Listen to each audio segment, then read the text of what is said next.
दोस्तों कुछ समय पहले की बात है, पाकिस्तान जो है सूडान को $1.5 अरब के हथियार बेचने के चक्कर में था। जाहिर सी बात है, चाइनीज वेपन्स थे।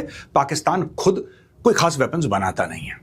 सारे के सारे वेपन्स जो बड़े वाले हैं वो पाकिस्तान के अंदर चाइनीज बनाते हैं या फिर पाकिस्तानियों के साथ मिलकर चाइनीज कुछ वेपन्स बनाते हैं। वहां पे चाइनीज इंजीनियर्स हैं, चाइनीज वर्कर्स हैं, सब लोग हैं और वो ये चीज बनाते हैं। हम क्यों बनाते हैं वो एक अलग स्टोरी है, मैं आगे चल के शॉर्ट में आपको, ब्रीफ में आपको बताऊंगा। लेकिन अब यह बात हुई है कि पाकिस्तान लीबिया के अंदर अपने हथियार बेचेगा और पाकिस्तान ने क्रैक करी है, अकॉर्डिंग टू मीडिया सोर्सेस, $4.5 अरब की डील। अब आप ये बोलेंगे साहब, पाकिस्तान $4.5 अरब के हथियार बेचने की फिराक में है। वो मुल्क जो $200-300 मिलियन के लिए मिन्नतें करता है, तरले करता है, $1 अरब के लिए लेट जाता है, वो मुल्क $4.5 अरब के हथियार बेचेगा। अच्छा, थोड़ा सा रिवाइंड करते हैं और ख्वाजा आसिफ के इंटरव्यू के आपको कुछ उनके कीमती शब्द सुनाते हैं। ये सुनिए। हमें इस वक्त जितने ऑर्डर मिल रहे हैं, क्योंकि जहाज हमारा टेस्ट हो गया ना, वो ऑर्डर मिल रहे हैं, हो सकते हैं हमें IMF की जरूरत ना पड़े 6 महीने के बाद जो है। अच्छा जी बिल्कुल, मैं आपको कॉन्फिडेंस 6 महीने के बाद 6 महीने के बाद जो है, अगर वो ऑर्डर सारे मटेरियलाइज हो जाते हैं, हमें IMF की जरूरत ना पड़े, हम हाथ जोड़ के उनसे माफी मांग के जो है आराम से अपने वसाइल के मुताबिक जो है जिंदगी बसर करेंगे। यानी कि पाकिस्तान इतने हथियार बेचेगा कि पाकिस्तान को लोन लेने की जरूरत नहीं है। Pakistan need not take a loan in the future और पाकिस्तान सारा इतने वेपन बेचेगा कि वेपन का पाकिस्तान बेताज बादशाह बन जाएगा।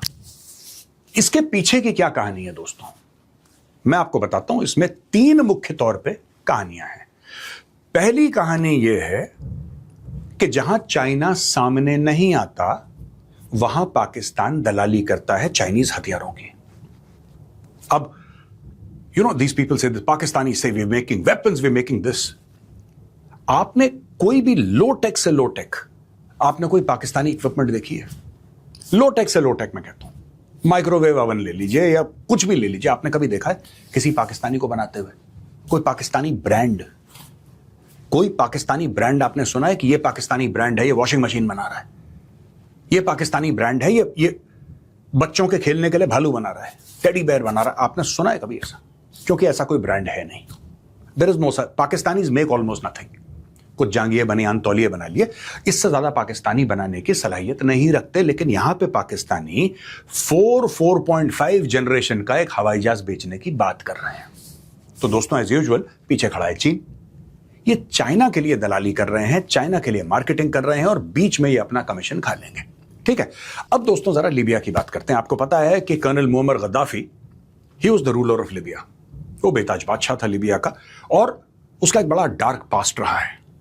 खैर, फोर्सेस जाती हैं लीबिया के अंदर, उसको पकड़ती हैं and he is for all practical purposes gone, dead. उसके बाद लीबिया के अंदर हो जाता है सिविल वॉर शुरू। सिविल वॉर में 2 फैक्शंस बनते हैं। ये कौन से फैक्शंस हैं, ये फैक्शंस क्या क्या करते हैं, पाकिस्तान किन चक्करों में अब पड़ा हुआ है, जरा उसके बारे में मैं आपको बता दूं। फिर मैं आपको यह भी बताऊंगा कि पाकिस्तान ने जो ईरान और US के बीच में सुलह करने की कोशिश करी थी, अब यहां पे किस तरीके से लीबिया में कह रहा है कि हम सुलह करवाएंगे। बहुत इंटरेस्टिंग चीज है। लेकिन कौन कौन से ये फैक्शंस हैं लीबिया के अंदर और क्या कर रहे हैं और पाकिस्तान का क्या रोल है, आप सुनिए जरा, मजा आएगा आपको। एक तो दोस्तों ग्रुप है गवर्नमेंट ऑफ नेशनल यूनिटी, ट्रिपली है जो लीबिया की कैपिटल है, उसके अंदर ये लोग बेस्ड हैं और इनको आप ये समझ लीजिए कि ईरान का एक किस्म से आशीर्वाद है। मैं ये तो नहीं कहता कि ईरानी वहां पे घुसे पड़े हैं और वहां पे कुछ फोर्स घुसी पड़ी है, लेकिन हां, ईरान इनको सपोर्ट करता है। गवर्नमेंट ऑफ नेशनल यूनिटी को तुर्की और कतर भी सपोर्ट करते हैं। जाहिर सी बात है, उनको वेपन सप्लाई करते हैं, उनको डॉलर देते हैं, उनको ट्रेनिंग देते हैं, ये सब चीजें करते हैं और उनको डिप्लोमेटिक कवर भी प्रोवाइड करते हैं। तो एक तरफ ईरान हो गया जिसका यहां पे पूरा का पूरा role government of national unity, इसके लिए हल्का सा धुंधला सा है लेकिन धुंधला सा है। और जो मोटा कवर फायर इनको प्रोवाइड कर रहे हैं, डॉलर प्रोवाइड कर रहे हैं, arms, weapons, money, diplomatic cover, हर किस्म का सपोर्ट ये कर रहे हैं तुर्की और कतर। ठीक है जी, ट्रिपली में गवर्नमेंट ऑफ नेशनल यूनिटी, ये एक गुट है। दूसरा गुट है दोस्तों जिसको कहते हैं लिबियन नेशनल आर्मी। ये तकरीबन ईस्टर्न लीबिया की तरफ इनका वर्चस्व है। इनको हाउस ऑफ रिप्रेजेंटेटिव सपोर्ट करते हैं लीबिया के, और खलीफा हफ्तार इनका हेड है, और उनका बेटा Saddam Haftar, he is the main force behind this group. दोस्तों, जो लिबियन नेशनल आर्मी है, ये ज्यादातर इनके जो इनके जो ऑयल फील्ड्स हैं, जो इनकी energy, because Libya has a lot of oil, ये ऑयल फील्ड्स वगैरह ये सब कंट्रोल करते हैं, और इनको सपोर्ट करता है सऊदी अरब और पाकिस्तान। यानी कि इनके पास हथियार जाने वाले हैं। वो $4.5 अरब की डील की मैं जो बात कर रहा था, these are the people who are going to be the beneficiaries. ये जो हैं, ये पैसा देंगे तो पैसा पाकिस्तान के पास आएगा। अच्छा, अब आप ये बात सोचेंगे कि भाई साहब, चाइना इतना बड़ा देश है, चाइना इतना बड़ा देश है, इतना बड़ा मुल्क है, दुनिया की नंबर 2 की इकोनॉमी है, एक इकोनॉमिक सुपर पावर है China. It is a military super power in the making. China खुद क्यों नहीं बेचता? यह सवाल आपका जायज होगा अगर आप ये सवाल पूछेंगे कि चाइना को पाकिस्तान की क्यों जरूरत है, चाइना खुद बेच ले। भाई, अगर आप ये कह रहे हैं कि वहां पे चाइनीज इंजीनियर्स हैं और चाइनीज वर्कर्स हैं और पूरा टेक्निकल स्टाफ और जो भी स्टाफ है वो चाइनीज है और वही पाकिस्तान में बनाता है, तो चाइना खुद भी तो बनाता है हथियार, खुद भी तो बनाता है। चाइना डायरेक्टली क्यों नहीं बेचता? चाइना को क्यों चाहिए पाकिस्तान बीच में? और दोस्तों, उसका सबसे बड़ा कारण यह है कि 2011 से लिबिया के ऊपर एक आर्म्स एम्बार्गो लगा हुआ है, और यह लगा हुआ है यूनाइटेड नेशन सिक्योरिटी काउंसिल का। यानी कि लिबिया के अंदर हथियार बेचना किसी भी देश के लिए गड़बड़ है। अब लोग ठीक है, बैकडोर से तो बेच देते हैं, बैकडोर से आप राइफल है, रॉकेट लॉन्चर्स हैं, मोटर्स हैं, कैनन हैं, ये तो आप बैकडोर से बेच सकते हैं। लेकिन हवाई जहाज आप बैकडोर से क्या? हवाई जहाज इज अ स्ट्रेटेजिक एसेट। भाई, फाइटर जेट जो है, it's a strategic platform, it's not a rifle, it's not an AK-47 कि आपने चुपचाप एक ट्रंक में 15-20 रखी और आपने भेज दिया ना, इट्स अ प्रॉपर प्लेटफॉर्म। अच्छा, ये जो लिबियन नेशनल आर्मी है, how is it paying for it? It has oil, it will pay through oil, पहली चीज। दूसरी बड़ी बात है कि यूनाइटेड नेशन सिक्योरिटी काउंसिल का परमानेंट मेंबर चाइना है, तो चाइना को तो पता है कि गैर कानूनी काम है ये, that China knows very well. भाई, परमानेंट मेंबर है और उन्हीं ने तो ओके करा है, तभी तो जाके आर्म्स एम्बार्गो लगाए 2011 में। अब आर्म्स एम्बार्गो लग गया, अब क्योंकि आर्म्स एम्बार्गो लग गया वहां पे, तो चाइना तो अपने हाथ गंदे करेगा नहीं। तो जब भी किसी सुपर पावर को या जब भी किसी बड़े मुल्क को कोई गंदा काम करवाना पड़ता है जिससे नाम खराब हो, राइट, तो वो पाकिस्तान को कॉल करते हैं। जब अफगानिस्तान के अंदर कुछ गंद मचाना हो तो अमेरिकन पाकिस्तान को पैसा देते हैं, राइट।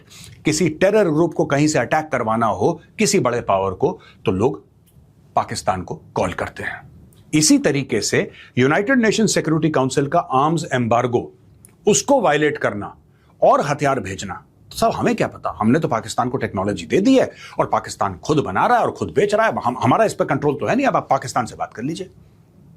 $4.5 अरब, ये जो हथियार, इसमें कई और वेपन्स भी हैं। $4 अरब के तो इसमें जो फाइटर जेट्स हैं, JF-17 थंडर, वो हैं। इसके अलावा भी कई सारे ऐसे हथियार हैं जो कि लिबियन नेशनल आर्मी को दिए जाएंगे, और ये सारा का सारा माल पाकिस्तान के थ्रू रूट होगा। यानी कि जो बिल्कुल घोर गैर कानूनी काम है, जो अपराध है, जो यूनाइटेड नेशन सिक्योरिटी काउंसिल कहता है कि यार ऐसा आपको नहीं करना है, जो चाइना ने खुद साइन करा है कि ये इलीगल है, कोई नहीं करेगा इसको, सब बंद करो, वो ही काम चाइना करवा रहा है पाकिस्तान से, और पाकिस्तान को दे देगा कुछ few $100 million, पाकिस्तानी खुश हो जाएंगे। और अगर पाकिस्तान को कोई टिक ऑफ भी करता है वहां पे यूनाइटेड नेशन सिक्योरिटी काउंसिल में, तो चाइना प्रोटेक्ट करेगा पाकिस्तान को। और अगर पाकिस्तान की बेइज्जती हो गई तो Pakistani they used to it, उनको क्या फर्क पड़ रहा है आप उनकी बेइज्जती करें। उनको जिस दिन बेइज्जती नहीं होती उस दिन उनको फिक्र होती है कि have we become less relevant to the world. बाकी बेइज्जती चल रही है, it's all casual, it's all okay, another day in office. तो दोस्तों, ये चीज है, ये वहां पे इस तरीके से मेडल करने की कोशिश की जा रही है। पाकिस्तान ने यह बताया कि साहब हम अब जाएंगे, और ये दोनों जो गुट हैं, एक तरफ गवर्नमेंट ऑफ नेशनल यूनिटी है और दूसरी तरफ लिबियन नेशनल आर्मी है, हम इन दोनों में प्यार मोहब्बत के संबंध करवाएंगे, जैसे इन्होंने प्यार मोहब्बत के संबंध ईरान और अमेरिका के बीच में करवाए। और ये पाकिस्तानी मीडिया को कोट कर रहा हूं मैं, इन्होंने दुनिया की सबसे बड़ी जंग रोक दी, सबसे बड़ी जंग आप देख रहे हैं ना किस तरीके से रुक रही है। बंदर अब्बास धुआं धुआं कर दिया, तेहरान के इर्द गिर्द बमबारी हो रही है आज की तारीख में। When I record this today, 16 जुलाई है आज की तारीख, 16 जुलाई को जो बमबारी हो रही है, और ये पाकिस्तानी सेलिब्रेट करने के हमने तीर मार दिया। अब ये लोग कह रहे हैं कि ये जो दो लीबिया के गुट हैं, इनके बीच में हम प्यार मोहब्बत करवाएंगे। और दो गुट हैं जो एक दूसरे के खून के प्यासे हैं, जिनके बीच में झड़प होती है। एक ट्रिपली बेस्ड है, एक ईस्ट बेस्ड है, राइट? इन दोनों के बीच में प्यार मोहब्बत कैसे करवाएंगे पाकिस्तानी? चाइना के हथियार एक गुट को बेचेंगे, वो भी $4.5 अरब के। They will be like commission agents for China. ये दलाली करेंगे और ये चाइनीज हथियार एक गुट को देंगे, वहां से पैसा कमा के चाइना को देंगे और चाइना इनको इनका इनाम देगा, इनकी दलाली देगा, और फिर अकॉर्डिंग टू द पाकिस्तानीज किसी तरीके से लीबिया में अमन हो जाएगा। क्योंकि you would have armed another side to such a level, आप इस लेवल तक एक साइड को आर्म कर चुके होंगे कि फिर यानी कि पलड़ा बिल्कुल, जिसको कहते हैं कि it would have totally shifted to the other side. तो ये दोस्तों, इस तरीके से चाइना जो है वो अपनी फॉरेन पॉलिसी प्ले करता है पाकिस्तान का। चाइना ने अपने हाथ गंदे नहीं करे, चाइना बड़ा क्लियर है।